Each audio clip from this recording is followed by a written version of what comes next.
आज चलतु बिना पियाज रसुण रे बेसन आलू झोल बनइबा जहाँकि अरुआ भात सहित किंबा रुटी परोटा सहित लगे खाया बहुत बढ़िया लगी था।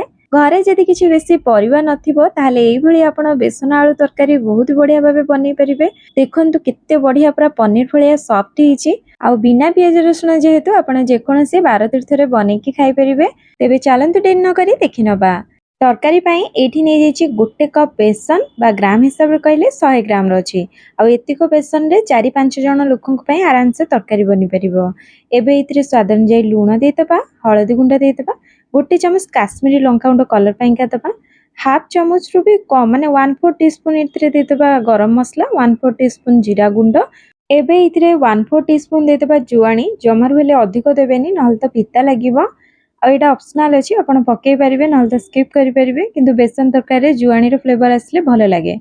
1/4 टीस्पून एतरे हेंगु देदबा, बहुत ही बढ़िया फ्लेवर आसीबे सहित पेट पाई मध्ये भलो हेइथाय। हाफ चमच एतरे कसूरी मेथी देदबा, 1 बड़ चमच एतरे मिल्क पाउडर देदबा, बहुत बढ़िया टेस्ट आसीथाय। किंतु एटा पूरा ऑप्शनल अछि, आपण पकेई परिबे नहल त स्किप करि परिबे। 1 छोट चमच एतरे देदबा अदा और कंचा लंकार छेचा, तापरे सुखिला रे सब को भलो भाबे थरे गोळेई नबा। तापरे एठी 1 कप पानी नेइछि आ अल्प अल्प करिकि ताकू देइकिना गोळेबा। एका संगे सब पके देबेनी नहल त बिंडा हेइ जिवो। अल्प अल्प करिकि देइकि गोळेइले जल्दी मिक्स हेइ जाइथाय आ बिंडा मध्ये हेइ नथाय। आ एठी गोटे छोटिया अनुरोध ते करबी, आपन जदि मो वीडियो भल लागिवो ताले लाइक शेयर कमेंट कर देबे। नुआ आस्तिले चैनल को सब्सक्राइब कर देबे। एठी मु प्रथमे 1 कप पानी देइकिना गोळेइथिली, एबे आउ 1 कप पानी देइकिना पुनि थरे गोळेइ नेबी। एठी मु 1 कप बेसन पई 2 कप पानी नेइछि, माने जेतिको बेसन नेबे ता डबल आपण पानी देबे। ए मेजरमेंट टी को मने रखिथिबे, पूरा परफेक्ट बनिबो। एठी गोटे थाली रे तेल लगेइकि रेडी करनबा, यादरे जंतुणी देइकि सेट करबा, तो आगुरु एकु रेडी करनेथिबे जदि सुविधा हे जिवो। एबे चलंतु जंतुणी बनेबा। तो एठी गैस ऊपर कढ़ाई बसे नेइछि, 1 चम्मच रिफाइन तेल देइछि। एबे इथिरे देदबा जंतुणी आ गैस रो फ्लेम को पूरा लो कर देबे। पूरा लो फ्लेम रे एकु से पर्यंत जंतिबे, जा द्वारा कि यार टेक्सचर टा टिके गाढ़ न हे जाउची। आ कंटीन्यूअसली एमिति ताको गोळौथिबे, बिल्कुल भी छाडिबेनी नहल तो तळी लागि जिवो। एई भली गोळेला भितरे देखिबे टिके गाढ़ हे आसीबो, कलर मध्ये चेंज हे जिवो, पूरा शाइनिंग आसी जिवो, जानिबे जे एटा हे गलानी। देखंतु को भलिया टेक्सचर अछि, एई भली ही रहिबो। याटू अधिका को गाढ़ करिवेनी नहल तो कढ़ाई रे ही सेट हवा स्टार्ट हे जिवो, आ थाली रे स्प्रेड हे परिबनी भलसे। एबे को थालिया को काढी नबा, आउ एको एमती टिके स्पैचुला रे स्प्रेड करनबा। बेसी मोटा कि बेसी पतला रखिबेनी, एई भली रखिबे। एई भली ताको चारि साइड रे स्प्रेड करनबा, आ ऊपर टिके भल कि साइज करनबा। पानी हाथ हेकि एई भली साइज करनेबे, सहज रे हे जिवो। एबे एटा हे गेला, एको आमे ना 10-15 मिनिट पई किना फैन तळे छाडी देबा, पूरा सेट हवा पई किना। एबे तरकारी पई मसला तयारी करिबा। एठी 2टी छोटो टमाटो नेइछि, 1.5 इंच अदा नेइछि, कंचा लंका राग अनुसार नेइछि। आपण केते खाइबे राग से हिसाब रे पके परिबे। ए सब को ग्राइंड करनबा। एबे तरकारी को बहलिया करिया पई किना म एठी 1 चमच चारमगज, 1 चमच पोस्त आ अल्प टिके काजू नेइछि। जदि ए सब जिंस आपण में नथिबो ना, या जगह आपण खाली बादाम मध्ये नै परिबे। एकु ना एबे सुखिला रे ग्राइंडिंग कर देबा, तापर पानी देके ग्राइंडिंग करनबा, जहादर कि चिकन ही ग्राइंडिंग होबा। याकू आपण को आगुरु भिजिया पई मध्ये पड़िबनी। ता भीतर एठी ना हमर सेट ही जेछि बढ़िया भाबरे बेसन टी। छुरी रे ए भलिया तेल लगै नबा, तापर याकू छोट छोट पीसेस करके काटि नबा। माने मु एठी पनीर रो शेप देके पीसेस टा काटुची। आपण को जदि डायमंड पसंद कि बा आपण को जो साइज आपण को पसंद से भली करि नेबे, किंतु बेसी बड़ बड़ करिवेनी। ए भलिया छोट छोट करिवे ना, खाइबा पई कि ना बहुत टेस्टी लागिवो। देखंतु केते बढ़िया केते सॉफ्ट हेछि, पूरा परफेक्ट बनिछि। बेसन और पानी रो माप जदि ठीक थिबो, पूरा बढ़िया बनिवो। आ एठी मु सबु स्क्वायर शेप करिकिना काटि नेइछि।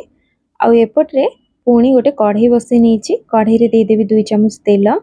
तेल देकिना एकु टिके एमती फ्राई करनेबी। आपण जदि चाहिबे सबु को छाणी मध्ये पारिबे। अल्प तेल रे जदि फ्राई करूचंदी ना, एमती गोटे पाख हेला परे आ गोटे पाख को उल्टेबे, नहले बहुत सॉफ्ट आ कॉलिया थाए, भांगी जिवो। छाणीले किंतु बहुत सहज हो जाए, बहुत जल्दी हो जाए। किंतु एको बनिया पई कि ना कम तेल रे आपण को दी पाख नाली करिकि टिके टाइम लागिवो, भाजिया को पड़िवो। आ एकाथरे सब पके देबेनी, परस्त हेला परे आ गोटे परस्त पकेबे। एठी म गोटे मीडियम साइज रा आलू नेइछि, बहुत ही बढ़िया लागि थाए बेसन करा आलू। आपण जदि खाउचन ताले पकेबे, नल त स्किप करि परबे। एको मध्ये हल्का भाजी नबा। एठी गोटे गुंड मसला रेडी करिबा, माने जेति बेसिक मसला जीरा गुंड, धनिया गुंड, ଲଙ୍କା ଗୁଣ୍ଡ, ହଳଦୀ ଗୁଣ୍ଡ ଆଉ ଅଳ୍ପ ଟିକେ ପାଣି ଦେଇକି ଏକୁ ଗୋଳେଇ ନେବା, ଯାହାଦ୍ୱାରା କି ମସଲା ପୋଡ଼ି ନଥାଏ ଆଉ ବହୁତ ସହଜ ହେଇଯାଇଥାଏ ତରକାରୀ ରାନ୍ଧିବାକୁ ମଧ୍ୟ। ଆଉ ଏବେ ଚାଲନ୍ତୁ ତରକାରୀ ବନେଇବା। ଏଠି ମୁଁ ତେଲ ଦେଇଦେଇଛି, ହାଫ୍ ଚାମଚ ଜିରା ଦେଇଦେଇଛି। ଜିରା ଟିକେ ଫୁଟିଗଲା ପରେ ଏବେ ଏଥିରେ ଦେଇଦେବି ଗୁଣ୍ଡ ମସଲାକୁ। ଗୁଣ୍ଡ ମସଲା ଏଇ ଟାଇମ୍ରେ ଯଦି ପକେଇବେ ନା ତରକାରୀ କଲର୍ଟା ବହୁତ ହି ବଢ଼ିଆ ଆସିବ। ଟିକେ ତାକୁ ଭାଜି ନେବା। ତାପରେ ଏଥିରେ ଟମାଟୋ ଆଉ ଅଦାର ପେଷ୍ଟଟାକୁ ଦେଇଦେବା, ସ୍ୱାଦ ଅନୁଯାୟୀ ଲୁଣ ଦେଇଦେବା ଆଉ ସବୁକୁ ଭଲକି ତେଲ ଛାଡ଼ିଯିବା ପର୍ଯ୍ୟନ୍ତ କଷି ନେବା। ମସଲା ଯେତେ ଭଲସେ କଷିବେ ବହୁତ ହି ବଢ଼ିଆ ଟେଷ୍ଟ ଆସିବ। ମସଲା ଏଠି ଭଲକି କଷି ହେଇଗଲାଣି। ଏଥିରେ ଧଳା ପେଷ୍ଟଟା ଯେଉଁ ବନେଇକି ରଖିଲେ ଦେଇଦେବା ଆଉ ହାଫ୍ ଚାମଚ ଚିନି ଦେଇଦେବା। ଟମାଟୋ ଯେହେତୁ ପଡ଼ିଛି ଟେଷ୍ଟଟା ବାଲାନ୍ସ ହେଇକି ରହିବ। ଆଉ ଏକୁ ମଧ୍ୟ ଟିକେ କଷି ନେବା। ଆଉ ଏ ଧଳା ପେଷ୍ଟଟାକୁ ଦେଇ ସାରିଲା ପରେ ନା ଆପଣ ଏଇଭଳି କଣ୍ଟିନ୍ୟୁଅସ୍ ଗୋଳଉଥିବେ, ନହେଲେ ତ ତଳି ଲାଗିଯିବ। ଏଇଠି ଭଲ ଭାବେ ତେଲ ଛାଡ଼ି କଷି ହେଇଗଲାଣି। ଏବେ ଏଥିରେ ଭଜା ଆଳୁ ଦେଇଦେବା। ଆହୁରି ପୁଣି 1ରୁ 2 ମିନିଟ୍ କଷି ନେବା। କଷି ନେଲା ପରେ ଏଇଥିରେ ଆମେ ଗରମ ପାଣି ଦେବା, ଥଣ୍ଡା ପାଣି ଦେବାନି, ଜଲ୍ଦି ସିଝିଯିବ ଆଳୁ ଗୁଡ଼ାକ। ସେଥିପାଇଁ ଗରମ ପାଣି ଦେଇଦେବା ଆବଶ୍ୟକ ମୁତାବକ।